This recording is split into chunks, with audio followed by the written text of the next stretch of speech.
Et donc bonjour tout le monde, j'espère que vous allez tous très bien. Aujourd'hui on se retrouve pour l'épisode 1 de la nouvelle rubrique La meilleure scène. Donc j'avais fait une vidéo la semaine dernière où j'expliquais dans cette introduction le concept, ce nouveau concept, comment ça allait se dérouler, qu'est-ce qu'il faut faire, etc. Donc pour ceux qui ne savent pas, c'est tout con, tout con. Je vais choisir un film chaque semaine et vous me dites dans les commentaires la meilleure scène du film en question. Et moi de même, c'est-à-dire que moi je vais vous la dire en vidéo aussi et je vais lire vos commentaires, j'en sélectionnerai parmi tous les commentaires et j'en lirai quelques-uns en vidéo. Et le but c'est de débattre un petit peu, chacun n'a pas les mêmes avis, bien sûr, on est humain et on a chacun des avis différents et donc des scènes différentes et voilà, ça permet de débattre, de partager notre ressenti. Donc pour ceux qui ont participé, vous savez bien que la semaine dernière, j'ai élu le film Le Joker pour cet épisode 1 qui va ouvrir ce nouveau concept parce que le Joker, ça m'a marqué cette année. Cette vidéo va être composée en deux parties. Donc la première partie, c'est moi qui vais dire la meilleure scène du film Le Joker que j'ai préféré. Sachez que c'était très dur de choisir une scène parce que dans le film Le Joker, il y a toutes les scènes qui m'ont plu, donc c'était très compliqué. J'ai rarement vu un tel débat dans ma tête. Et ensuite, il y aura une deuxième partie où je lirai vos commentaires en vidéo et je donnerai un petit peu mon avis sur votre point de vue. Donc commençons sans plus attendre, let's go! Sachez que ça a été très dur de choisir une scène pour le film Le Joker de Todd Phillips, qui a été élu 13 fois aux Oscars, qui a eu le Lion d'Or. Je pense qu'il va avoir le Oscar du meilleur acteur, Joaquin Phoenix. Et moi, j'ai clairement pris une claque quand j'ai vu ce film.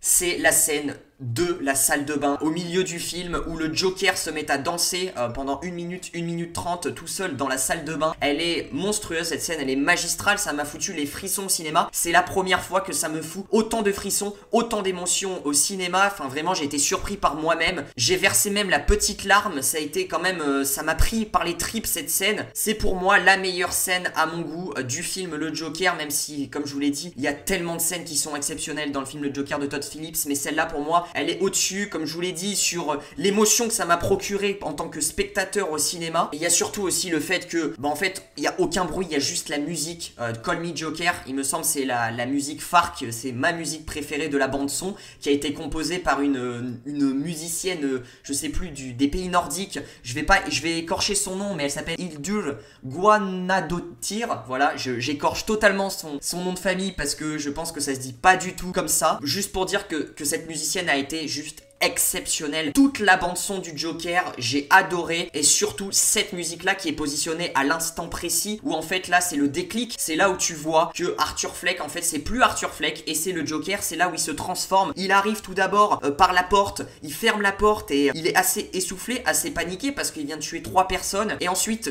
5 secondes plus tard, il enlève ses mains de la porte et il se lâche, il est détendu et il se met à danser et c'est vraiment artistique, c'est beau, la musique se déclenche et vraiment là c'est le silence au cinéma, t'as juste la musique et t'as juste les plans sur le Joker, voilà, qui tourne, on tourne un petit peu sur lui en 360 et c'est magistral. Et ensuite le plan à la fin où il se regarde contre le miroir, ça veut dire tellement de choses, où il se regarde en lui-même et en fait ça veut dire qu'il regarde un petit peu son personnage passé, maintenant il est le Joker et il regarde un petit peu Arthur Fleck qu'il était avant, ça veut dire beaucoup de choses, ça ressort sa double personnalité aussi, c'est très psychologique ce plan là et vraiment j'ai adoré. On sent que maintenant il est devenu Joker, il est plus détendu, pour lui maintenant la vie c'est une comédie, les crimes c'est une comédie, les meurtres c'est une comédie, mais surtout le fait aussi qui m'a donné les frissons, c'est que tu n'as aucun autre bruitage, aucun autre SFX entre guillemets comme ils appellent ça, et tu as juste la musique Call Me Joker qui est magistrale. Je l'ai dans ma playlist, vraiment, elle dure pas très longtemps, elle dure 1 minute 30, comme la scène, 1 minute 30, et c'est la première fois qu'on entend toute la musique en entière pendant le film Call Me Joker, et même moi en tant que spectateur en avant-première, la musique ça fait beaucoup de choses dans une scène, et là ça a été vraiment exceptionnel, ça a été un moment que je n'oublierai jamais je pense. En fait cette scène c'est simple, elle est courte, elle dure 1 minute 30, mais elle est tellement intense, artistiquement, visuellement, émotionnellement parlant, et pour moi cette scène là elle est hyper importante parce que c'est le déclic, c'est là où il devient réellement le Joker, c'est pas avant quand il tue les trois personnages, c'est réellement quand il rentre dans la salle de bain, qu'il change de partie, qu'il n'est plus à l'extérieur, là il est dans une pièce enfermée, et c'est là en fait où il devient le Joker mentalement, parce qu'il se met à danser sans paniquer, il est vraiment détendu, et tu sens qu'il vit une nouvelle vie. Donc c'est mine de rien aussi une scène vachement importante pour le film, parce que c'est un petit peu un des nœuds dramatiques, c'est un petit peu le climax entre guillemets au milieu du film. Cette scène est un petit peu le pont qui relie Arthur Fleck et le Joker, donc elle est vachement intéressante, mais c'est surtout pour l'aspect, comme je vous l'ai dit,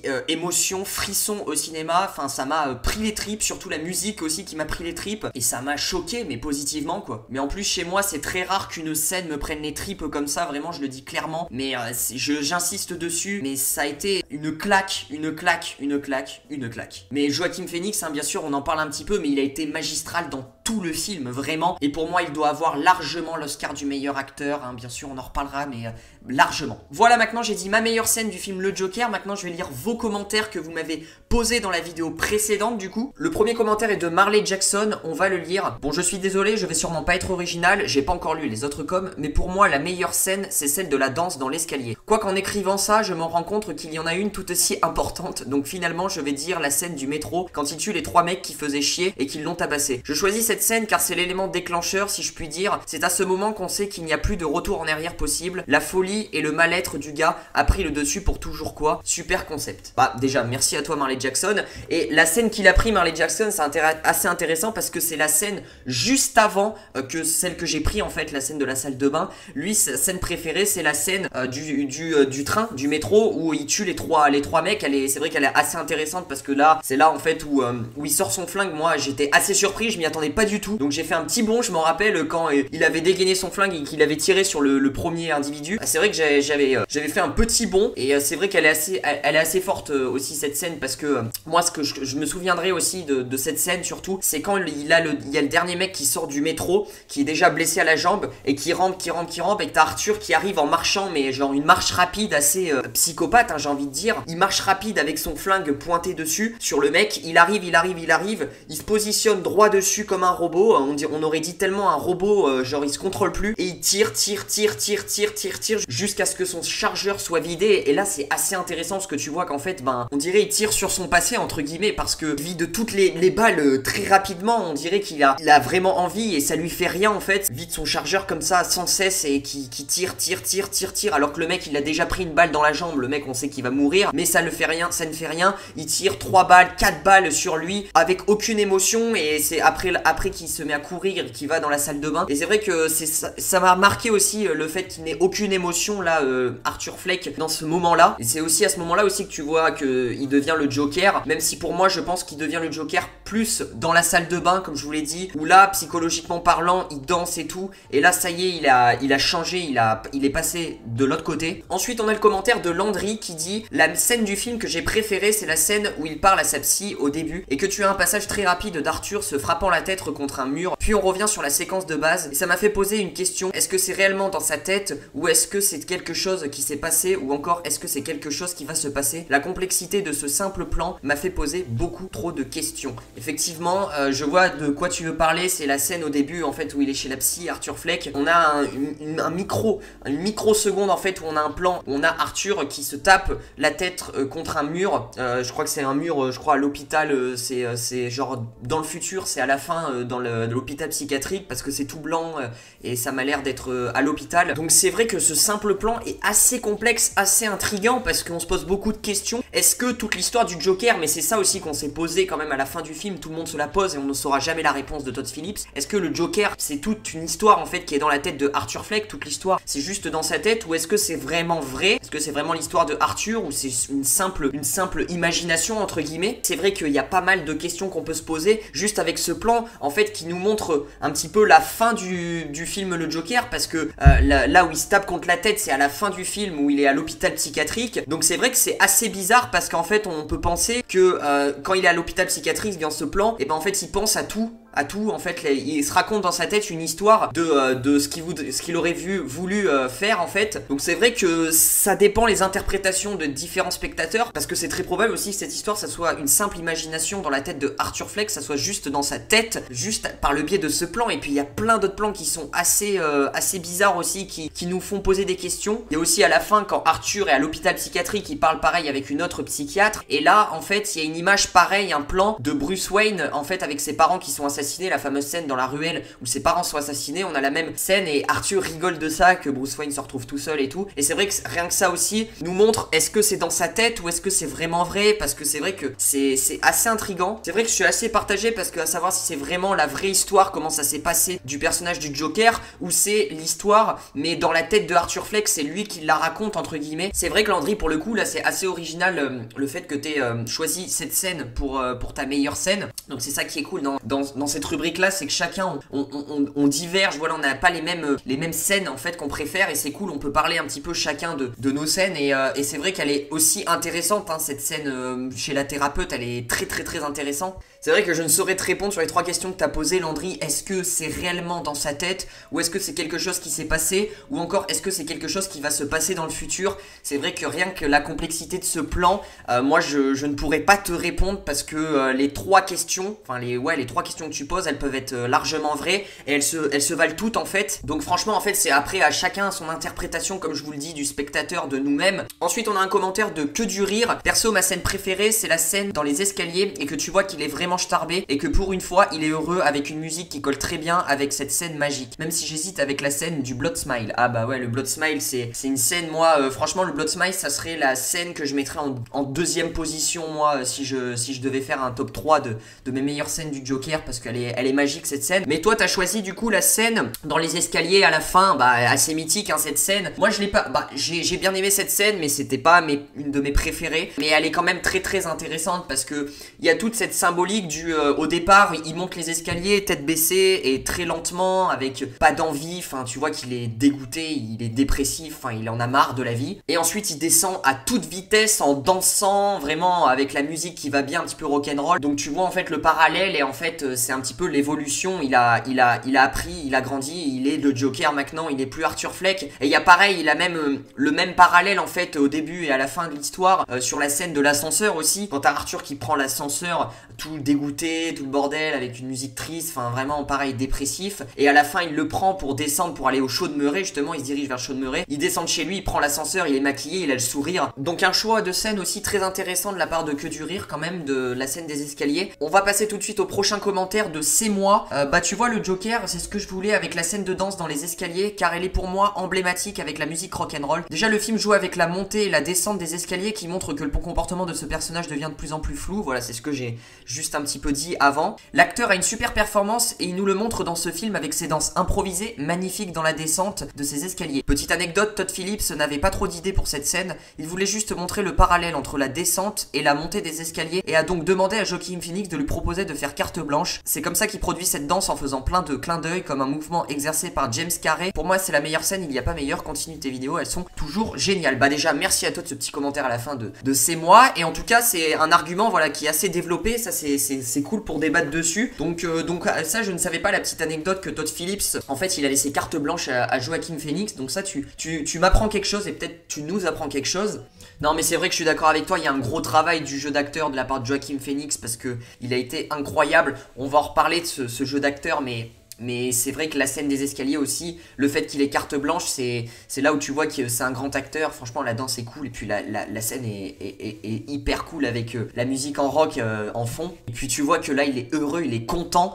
Donc ouais franchement c'est une scène aussi qui est marquante dans le film du Joker, ça je vais pas dire le contraire. Alors après je l'aurais pas mis moi dans mon top, c'est pas une scène qui m'a non plus marqué, mais elle est marquante, ça je peux pas dire le contraire. Après j'ai envie de vous dire, toutes les scènes du Joker sont excellentes hein, donc c'est vrai que je pense que même pour vous ça a été compliqué de choisir une scène précise. Moi j'en ai chié à mort. Ensuite on a un commentaire de Les Dossiers Geeks de Steven. Perso, ma scène préférée du Joker, celle où il est en train de fumer dans une pièce sombre avec la psy, scène présente dans la bande annonce je crois. Oui je te confirme. Je sais pas si c'est la meilleure, mais Arthur ne parle parle pas beaucoup et Joaquin Phoenix joue beaucoup avec le regard. C'est là que j'ai été scotché pour la première fois devant ce film. Oui, j'ai pleuré de joie devant cette scène. Bonne idée en tout cas à suivre sans modération, j'ai l'impression. Déjà, merci à toi Steven de ton soutien, ça fait plaisir. Et cette scène est hyper intéressante aussi. Moi, c'est vrai que elle m'a scotché aussi par le jeu d'acteur de Joaquin Phoenix. La scène au départ où il est chez la psy, elle dure à peu près 3-4 minutes. C'est vrai que réellement, c'est la meilleure scène où tu vois le jeu d'acteur de Joaquin Phoenix. C'est là pour moi où il se révèle énormément dans le film. C'est la grosse révélation pour moi, c'est dans cette scène. Rien que par le rire, tu sens que le rire, ça, tu sais tout en fait par le rire. Il n'y a même pas besoin de dialogue. Son rire est incroyable parce que tu sens que c'est le rire forcé, mais parce qu'il est malade, mais en fait qu'il ne veut pas rire et tu sens qu'il souffre quand même. Il y a plein d'émotions qui se dégagent en fait par son rire. Donc c'est vrai que c'est assez impressionnant de son jeu d'acteur. Et puis comme tu dis, ouais, son regard envers la psy quand il la regarde, c'est vrai que tu sens un regard noir, un regard sombre, très profond et très malheureux. C'est vrai que moi aussi cette scène, j'ai été scotché comme toi Steven par le jeu d'acteur de Joaquin Phoenix. Je peux te confirmer amplement, je suis d'accord avec toi. Ah, il mérite son Oscar, je peux pas en dire plus, mais il mérite son Oscar, c'est pas possible s'il l'a pas. Et puis le fait aussi, la petite parenthèse, qu'il s'est mis à maigrir autant pour incarner le rôle du Joker. Et attention, c'était quand même limite dangereux. Il a failli être limite anorexique pour incarner le rôle du Joker, donc franchement une grosse prestation. Et comme il le dit, Joaquin Phoenix, pour lui incarner le rôle du Joker, c'était vraiment un défi à relever. Et franchement il l'a relevé haut la main. Mais par le biais d'interviews aussi, il disait que il est resté pendant des semaines chez lui tout seul à rire, à essayer de s'entraîner à rire et être enfermé, être dans la solitude, se plonger dans le personnage en fait, ne pas voir des gens. Et c'est assez incroyable en fait jusqu'à où il a poussé son corps ainsi que sa force dans ce personnage. Et tu peux que juste t'asseoir et applaudir la performance de Joaquin Phoenix. Ensuite un commentaire de Je suis Thanos. Ma séquence préférée c'est celle où il descend les escaliers, car au début du film on voit Arthur monter ces mêmes marches mais avec beaucoup de mal et de tristesse. On voit que le personnage est au fond du trou lorsqu'il les monte et Todd Phillips filme extrêmement bien la scène, ce qui donne un aspect interminable aux escaliers, alors que quand il descend, il le fait de manière rapide et tout en dansant. On voit le personnage plein d'assurance et il est enfin ce qu'il voulait être. Cette scène est magistrale car elle fait le parallèle avec la scène de l'escalier du début, mais elle nous montre l'état psychologique d'Arthur. Là où au début le personnage est constamment à la surface de la folie, il faut qu'il monte constamment les marches comme pour rester à la surface, alors que quand il est le Joker, il s'enfonce dans la folie et il descend de plus en plus bas dans les abysses de la folie meurtrière. Ouais, c'est vrai que tu dis quelque chose qui est assez intéressant. Donc toi aussi t'as choisi, vous êtes pas mal aussi à avoir choisi la séquence des escaliers quand il descend. Donc comme je l'ai dit, le parallélisme, hein, tu le réévoques. C'est vrai qu'au départ on a une scène où il monte les escaliers mais qui semble interminable, comme tu le dis, c'est exact, où elle est 2 fois plus longue que la scène où il descend très rapidement les escaliers. La scène où il les monte, c'est vrai qu'il les monte petit à petit, et c'est vrai que comme tu dis, il y a une certaine surface où il reste à la surface de la folie, et que quand il descend les escaliers à la fin, il descend un petit peu dans la folie. Il y a plein de métaphores par le biais de ces deux scènes d'escalier, et c'est vrai, il y a ce parallélisme entre, comme tu dis, il plonge et il reste à la surface. Il y a aussi la caméra qui est intéressante, comme tu dis, parce que la première scène c'est quand il monte les escaliers et la séquence est interminable parce que c'est lent et tu sens qu'il a la tête baissée, et quand il descend les escaliers, il a la tête relevée cette fois-ci, et la caméra est plus rapide pour la descente des escaliers. Donc c'est vrai que même le fait que la caméra soit lente au départ et plus rapide à la fin, on sent qu'il y a une différence de dynamisme entre guillemets, qu'au départ Arthur est pas dynamique du tout, il est lent, il est triste, il est malade, et que quand il descend il est plus malade, il est heureux et il est donc plus dynamique. Donc ça c'est vrai que c'est intéressant, et c'est vrai qu'on pourrait trouver plein d'autres métaphores par le biais de ces deux scènes. Donc je comprends qu'elle vous ait marqué un petit peu tous. Donc voilà, c'est la fin de cette première édition de la meilleure scène. J'espère qu'elle vous a plu, moi ça m'a plu. Merci à tous d'avoir participé à cette vidéo, ça fait super plaisir. Et donc maintenant je vais vous dire le film sur lequel on va débattre pour la semaine prochaine pour l'épisode 2. Roulement de tambour, le film où vous allez poser votre meilleure scène dans les commentaires de cette vidéo va être le film Avengers Endgame. Et oui, Avengers Endgame, bien sûr, des frères Russo, qui est sorti l'année dernière aussi. Bien sûr qu'il fallait en parler. On a fait un film DC, on fait un film Marvel, on essaye d'alterner. On va parler de Avengers Endgame, le plus gros carton au box-office mondial, hein, premier au box-office mondial. Donc je pense qu'il y a pas mal de choses à dire là-dessus. Donc n'hésitez pas à me dire votre scène préférée dans le film Avengers Endgame. Moi je sais déjà la mienne personnellement. N'hésitez pas à lâcher le petit pouce bleu, ça fait super plaisir. Merci encore du soutien, on est de plus en plus nombreux sur la chaîne, ça fait toujours plaisir. N'hésitez pas à vous abonner pour suivre un petit peu toutes mes infos, toutes mes nouvelles vidéos. N'oubliez pas votre commentaire sur la meilleure scène de Avengers Endgame. La vidéo sera la semaine prochaine, même heure, dimanche 17 h. Je vous fais plein de bisous. Ciao ciao.